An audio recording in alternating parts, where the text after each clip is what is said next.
ਸਲਾਮ ਅਲੈਕਮ जी, ਤੁਸੀਂ ਵੇਖ ਰਹੇ ਹੋ मेरा चैनल हड बीती ते जग बीती। ਅੱਜ एक छोटी जी मैं ਤੁਹਾਡੇ ਨਾਲ ਗੱਲ ਕਰਾਂਗਾ।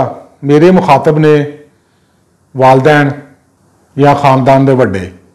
जिस तरह असी एक छोटा जिहा पौधा लाने ਉਹਦੀ ਅਸੀਂ बड़ी देखभाल करने ਉਹਨੂੰ टाइम नाल पानी पाने ਉਹਦੇ दुआले जंगला लाने कोई बकरी ना खा जाए, कोई जानवर ना खा जाए, कोई शरारती बच्चा ਉਹਨੂੰ पट ना जाए। ठीक है, इस तरह ही असी अगर दुध उबलना रखने ना चूल्हे ते तो असी ਉਹਦਾ भी पूरा ध्यान रखने ये उबल ना जाए, बाहर डिग ना पवे। तो मेरी तुहाडे अगे गुजारिश है, इस तरह ही अपने छोटे बच्चों ते भैणों भाइयों ते अपनी औलाद ते भी नज़र रखो।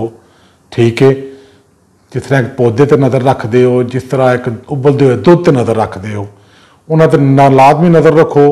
उन्होंने वक्तन फवक्तन रहनमाई करो तो कभी अपने बच्चे का किसी दूसरे बच्चे नाल मुकाबला नहीं करना। ठीक है, क्योंकि कई लोग वेखे ने कह देंगे ने फलाने के बच्चे के इन्ने नंबर आए ने, तेरे थोड़े नंबर आए ने। भाई अल्लाह ताला ने तुहाडे बच्चे ने जो बनाया मुकम्मल बनाया, कुदरत ने जो बनाया मुकम्मल बनाया। कुदरत जिन्हों बनाती है मुकम्मल बनाती है। हो सकता है एक बच्चा मैथ तेज है, इंग्लिश कमजोर है, इंग्लिश तेज है, मैथ कमजोर है, उर्दू च कमजोर है, इंग्लिश तेज, मुख्तलिफ। तो साडा तलीमी निज़ाम तो ऐसा है कि एको जगह सारे खिलार के मिसाल देन लगा कि तुसीं जंगल के जानवर इकट्ठे कर लो, दराफा, शेर, घोड़ा, ठीक है, चीता, लूमड़। उन्होंने कहते भी छाल मार के तुसीं चढ़ो जी छत ते, भाई शेर चढ़ जाएगा, लूमड़ चढ़ जाएगा।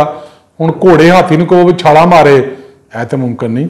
लेकिन वो घोड़ा हाथी जो काम कर सकता है वो लूमड़ शेर नहीं कर सकता, चीता नहीं कर सकता। ये तो छोटी जी मिसाल दी है।